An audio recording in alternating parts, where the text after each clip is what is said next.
ఇష్టం లేకపోయినా చేయాల్సి వచ్చిన పనుల గురించి ఇప్పుడు మాట్లాడదాం. Subject plus had to plus V1. నేను అక్కడికి వెళ్ళాల్సి వచ్చింది. I had to go there. నేను ఆమెను చూడాల్సి వచ్చింది.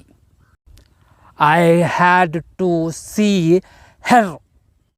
నేను అతన్ని పెళ్లి చేసుకోవాల్సి వచ్చింది.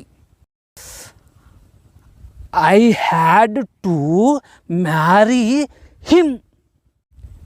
నేను ఆమెను రేప్ చేయాల్సి వచ్చింది. I had to rape her.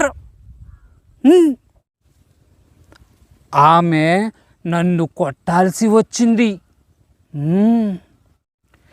She had to beat మీ.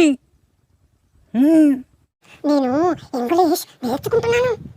ఏమైనా తప్పులుంటే కామెంట్ చేయండి ప్లీజ్.